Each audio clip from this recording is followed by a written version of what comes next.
Hey, welcome inside the FOX Weather ROWI Report. I'm FOX Weather Meteorologist Steve Bender. We are coming with a sweet episode about college football bowl games. A lot on the FOX Weather stream, if you haven't had a chance to join us, is all about this coast-to-coast system. It's playing out this week, and it will impact the weekend in a subtle way. But let's just say you're heading towards the weekend thinking about the holidays and how is that going to change. Maybe you're traveling. I encourage you to come check us out at any time. I do a show 6 to 9 p.m. Eastern each night. Well, I'm about to go on paternity leave, so that's going to change, of course, here in the next several months. But this week, I will be in the evening show if you want to come check it out. What we're looking at is this here, this low pressure that's kind of hugging the Canadian border. You see that blue line that was streaking across the sky? That's called the jet stream. It's the conveyor belt of our storm systems in the sky. And so what that's doing right now is kind of flatlining, going west to east, a small dip in it that opens up in the Midwest. And truly what this does is the clashing of the air masses. It's actually been warming up. I know it's December. We've had very cold temperatures. It's actually been a warming trend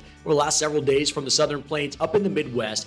That cold front is going to dive underneath that, destabilize the atmosphere, and we're going to get some storms. Now, they have throttled back on the intensity of that. Many of those will stay sub-severe, but the component that's still there is that wind, and that's likely to continue Thursday into Friday. And so, of course, we're here for your sports, but if you are traveling, I want to give you a heads up on that as well, because even if you're just driving, this can get dicey, especially for the upper Midwest if you're listening to us, because those interstates, it's going to be an ice rink. It's going to be scary what could unfold. I know you've already experienced that with so many Clippers this season, but now we're talking about how many people are going to be out because of the holidays. So let's talk about Friday, right? We got some bowl games that are going to be played, and this is a widespread contiguous 48, right? The lower 48 right out west, Intermountain West, and Pac Northwest is really where you're getting snow yet again. It just won't quit. We've had that on our shows as well. And you look at the East Coast, they're also getting some impacts. That's that coast-to-coast system finally making its final stop on the East Coast. It's going to be a big wind event and rain event. Notice New York, near 60 degrees. So we're not looking at snow again. Last week we did finally get our first measurable snow in the Big Apple. This is a rain event, interior Northeast. They could get snow down into the Southeast. They have some warm and dry conditions. But for Friday, we're heading to the Southern Plains, to Norman, Oklahoma. Gaylord Family Oklahoma Memorial Stadium, Friday night.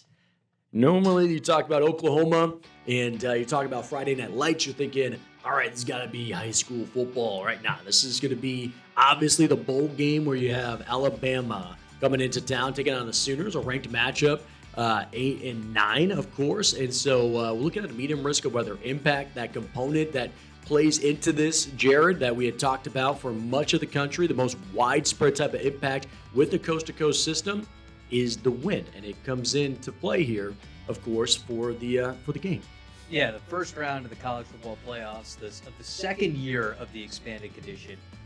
Very, very exciting. Oklahoma has struggled on offense a ton this year. That's been their biggest weakness, has been their offense. Ever since Mateer really got hurt, they haven't been right. And Alabama's been struggling a little bit recently, too. So the wind is going to be picking up a little bit later into this game, and it crosses that threshold where it really pushes the ROWI to that medium level. So that's going to be causing problems on those long passes and on field goals. That's going to be enough to change how these offenses operate, because you'll probably take the deep threat away a little bit. Yeah, I was going to ask you, do you think is there a team that is more impacted? By the way, wind, by the way, impacts a lot. We talk about in college football especially, you're not guaranteed to have a powerhouse arm, right? In the NFL, it seems like most of the guys, they got rocket arms. In college football, that may not be the case. Of course, we do have playoff teams, so they are high caliber and good. But when I think of Oklahoma, I think of an explosive offense. I think of big play potential and maybe some deeper throws. And I would think, okay, maybe this limits them potentially as we move into the second half.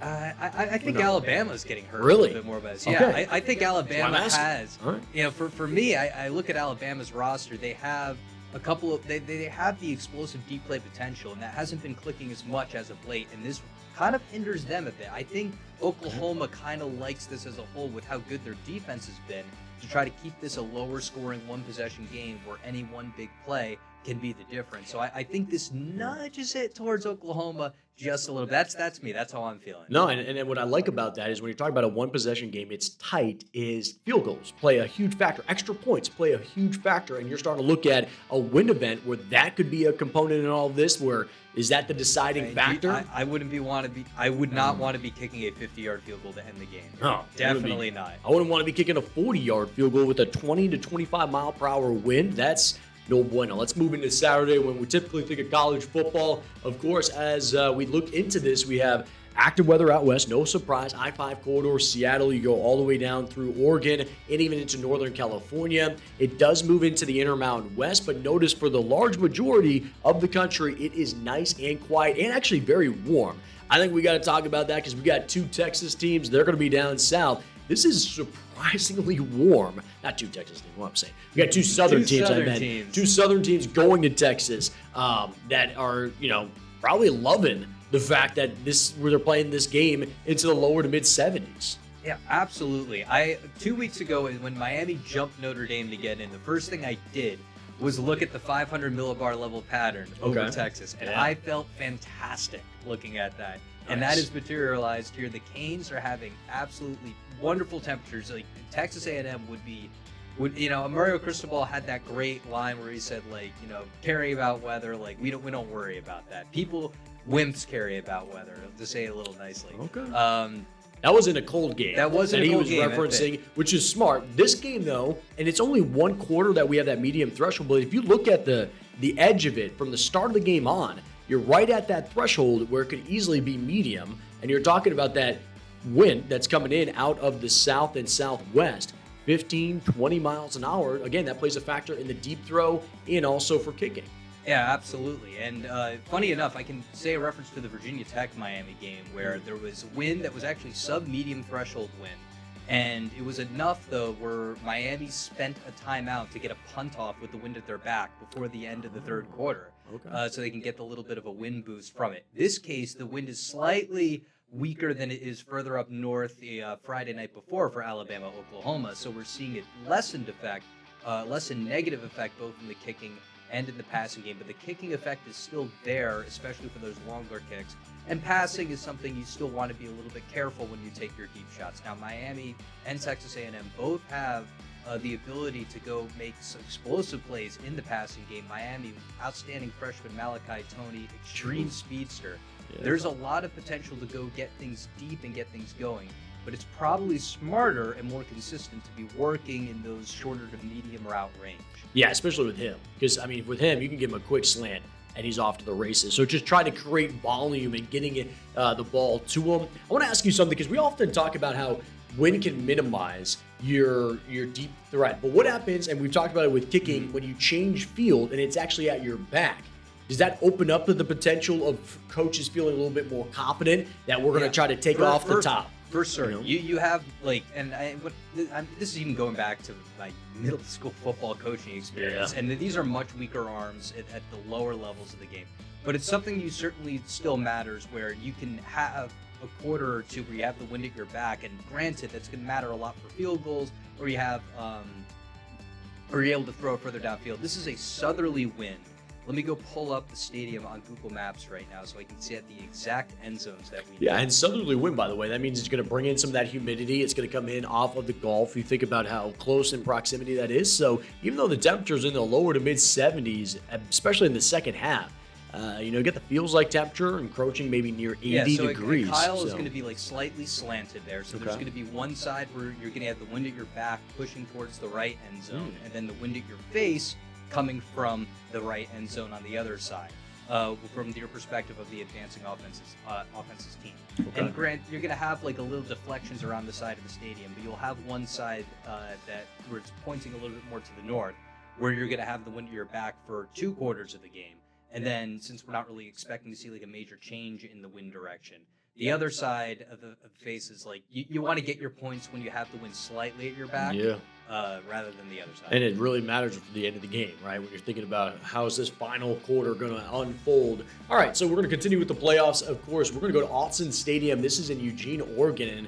And again, if you've been with us on the FOX Weather stream, it has been atmospheric river after atmospheric river. There has been a big event for Oregon, and it continues on. Now, I don't think it's nearly the intensity that we have forecast in the last 7 to 10 days there, but there is the opportunity for some rain that's going to be possible. You'll notice right now it's all cloud cover that's coming in, but the timing of this will start to tighten up. I know really when I was looking at it, hopefully it tapers off by Friday.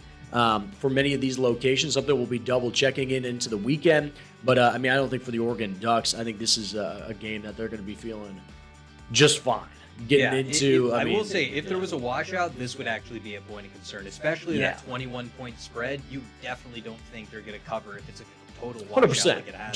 JMU wants the worst atmospheric river possible to come in to make this even looking relevant. Like dip it a little south, getting rid of the Thule fog instead. Exactly, which is, by the way, if you haven't seen the Thule fog, it's incredible. I've seen it in person out there, but it comes in off of the Pacific into the Bay Area, finds its way into the Central Valleys, and you've seen spots like Sacramento on the longest streak ever where they've had temperatures that couldn't get above 50 degrees because the fog just kept blocking the sun. Let's take it out now towards Oxford, Mississippi, down south. Obviously, we know all the drama surrounding Ole Miss with the coaching here, but really no drama when it comes to the weather. This is looking like as ideal as you can get. I mean, if you asked me what would be my favorite weather in the country, possible at any time, it'd be mid-60s with partly cloudy skies, and that's what they got dialed up for Vaught Hemingway Stadium in Oxford come Saturday afternoon. Yeah, Tulane, funny enough, they've got their own coaching drama here with he's got the dual header on Twitter where he's like half Tulane Green Wave, half Florida Gator. Yeah. So Ole Miss, they want this to have as few problems as possible. They beat Tulane earlier this year, and the weather should be no obstacle in them doing that again.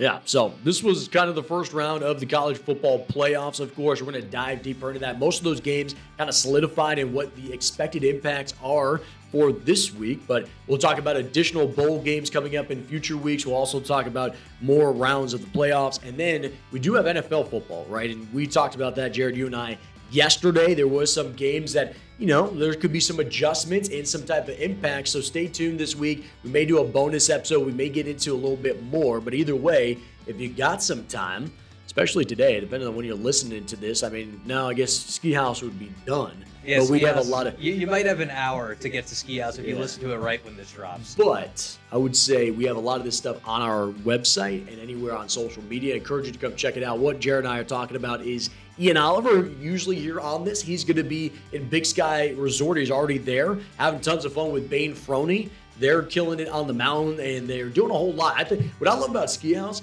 is that it started out as just pure skiing, and then now it's like anything and everything is possible, Jared. You just don't know what you're going to get. Because yesterday I saw, a sniper out there. He do skeet shoot and not missing at all. It was impressive. No, it's not bad. I will say, of any of the activities, that's the most fun to me, including the skiing too. Oh, I would do the skeet shoot.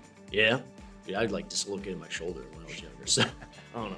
I'm not that great at it either. But no, it's fun. Come check it out on social media if you have an opportunity on the web, or on a stream, I should say. We're talking about obviously active weather, and if you have concerns about your holidays, whether it's where you live or if you're traveling, we give especially you if you're traveling. We are your travel HQ here at FOX Weather. We really are. And I'll tell you what, when I do the evening show, we talk a lot about it because there's a lot going down. So come check us out.